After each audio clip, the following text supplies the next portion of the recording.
नमस्कार देवियों, सज्जनों, सर्वप्रिय छात्रों, आप सबका हार्दिक स्वागत है शिक्षा पॉइंट पर। सीबीएसई ने अपनी परीक्षा स्कीम्स के अंदर कुछ चेंजेस की है। जो ये लेटेस्ट सर्कुलर है, एकेडमिक यूनिट का सर्कुलर है 2022 का, ये 20/5/2022 का सर्कुलर है। ये इसके मुताबिक सीबीएसई ने अब जो 21-22 तक तो जो होना था, जो हो रहा है, वो एज इट इज़ हो रहा है। 2 टर्मों में परीक्षाएं संपन्न कराई गई। लेकिन अब इसमें चेंजेस क्या किया है इन्होंने?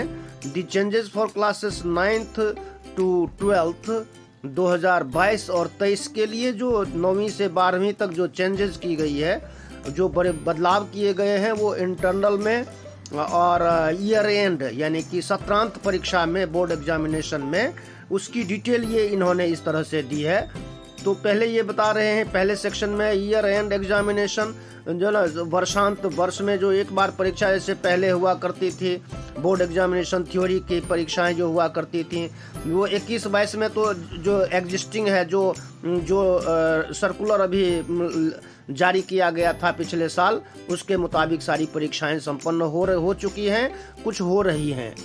अब यहाँ ये 22 और 23 ये वाला जो कॉलम है, ये देखने वाला है 22 और 23 के लिए, जिसको मॉडिफाई किया गया है। अब ये एनुअल स्कीम के तहत परीक्षाएं होंगी, यानी कि 2 सत्रों में ना होकर के परीक्षाएं केवल 1 सत्र में होंगी। और इसके जो घटक हैं, कंपोजिशन, ये इस तरह से है। देखिए, जो एनुअल परीक्षा जो एक बार होगी साल में अगले एकेडमिक सत्र के लिए, उसमें क्षमता पर आधारित क्वेश्चंस होंगे। जो सिलेबस है उसमें कॉम्पिटेंसी बेस्ड क्वेश्चंस, क्षमता पर आधारित प्रश्न होंगे, जो मिनिमम कम से कम 40% प्रश्न होंगे। इस तरह से क्षमता पर आधारित ये प्रश्न किस तरह से हो सकते हैं? तो ये मल्टीपल चॉइस क्वेश्चंस हो सकते हैं, केस बेस्ड क्वेश्चंस हो सकते हैं, सोर्स बेस्ड इंटीग्रेटेड क्वेश्चंस और एनी अदर टाइप, ये इस तरह के सारे प्रश्न होंगे। और फिर दूसरे में बताया है objective type questions will be 20%। जो वस्तुपरक परीक्षा, वो सब्जेक्टिव परीक्षा होगी, उसमें short answer, long answer questions होंगे, वो 20% के। और तो ये 40 और 20 60, और रिमेनिंग जो 40% है वो हिस्सा होगा शॉर्ट आंसर्स, यानी कि कुछ वाक्यों में उत्तर लिखने वाले प्रश्न होंगे। तो इसी पर फोकस करते हैं। अब तक जो हो चुका उस पर टर्म 1 टर्म 2 वाला हिसाब किताब नहीं है। अब केवल टर्म एक ही टर्म होगा, वो होगा बिल्कुल परीक्षा सत्र के अंत में। ये तो ये जो बताया इन्होंने, ये है 9th और 10th के लिए। अब 12th, 11th और 12th के लिए जो स्कीम है, वो इंटरनल असेसमेंट वगैरह जो है वो एज इट इज़ होना है। ये देख लीजिएगा, इंटरनल असेसमेंट 9th और 10th में, इसमें कोई चेंज नहीं किया गया है। पहले टर्म हुआ तो 10-10 नंबर का दोनों टर्मों में इंटरनल असेसमेंट हुआ। लेकिन अब ईयर एंड एग्जामिनेशन में क्या होगा? तो 20 नंबर का इंटरनल असेसमेंट होगा और प्लस 80 नंबर का होगा, ये थ्योरी परीक्षा होगी। तो ये 100 नंबर पूरे होते हैं। अब देखते हैं क्लास 11th 12th के लिए क्या है। 21-22 में जो था वो 2 सत्र वाला हिसाब किताब, वो तो हो गया। लेकिन अब ये मॉडिफाई किया है इन्होंने 2022 और 23 के लिए एनुअल स्कीम के अंदर, जैसे पहले बताया। फिर इसमें भी जो प्रश्न आएंगे, इसके कंपोजिशन जो है वो इस प्रकार से है। इसके घटक क्या है? देखो, ये है क्षमता पर आधारित क्वेश्चंस होंगे लगभग 30% ये क्वेश्चन हो सकते हैं। मल्टीपल चॉइस क्वेश्चंस हो सकते हैं, बहुवैकल्पिक प्रश्न हो सकते हैं, केस स्टडी के आधार पर प्रश्न हो सकते हैं, सोर्स के आधार पर इंटीग्रेटेड एकीकृत प्रश्न हो सकते हैं, इस तरह के और अन्य प्रकार के प्रश्न हो सकते हैं। तो ये 30% का तो ये हो गया मल्टीपल टाइप वाला।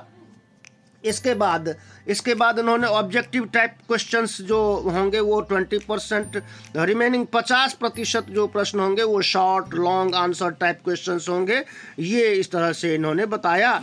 तो 50 और 50 50 और 20 70 और 30, ये 30 मिला करके 100%, 100% हो गया।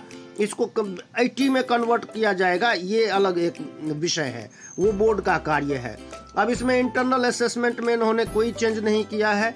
इसमें क्या होगा, इंटरनल असेसमेंट में जो पहले 2 सत्रों में भी 10-10 नंबर का हमने कंडक्ट किया था, अब वो नहीं होगा। अब वो जो है केवल 20 का हो जाएगा, 20 और 80, ये इस तरह से 100 नंबर के प्रश्न पूरे होंगे। तो इसको सभी छात्र ध्यान में रख करके अपनी तैयारी अभी से अगर करेंगे तो उनके लिए बहुत फायदेमंद रहने वाला है।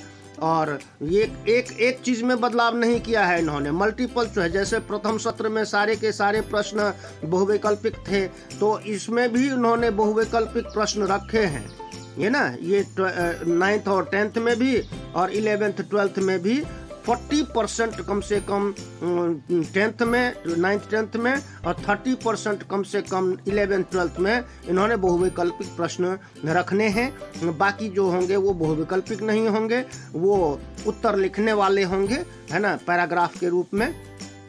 जो भी शॉर्ट आंसर वाले प्रश्न होंगे, लॉन्ग आंसर वाले होंगे, जो हिसाब से होंगे उस हिसाब से ये परीक्षाएं संपादित कराई जाएंगी। तो ये सारे सभी बच्चे, सभी टीचर्स अपने बच्चों को इस तरह की जानकारी शेयर करें, चैनल को सब्सक्राइब करें, लाइक शेयर कमेंट करें और नोटिफिकेशन बेल को भी दबा दें ताकि लेटेस्ट वीडियो की नोटिफिकेशन आप तक पहुंचती रहे। धन्यवाद, नमस्कार, जय हिंद, जय भारत, जय भारती।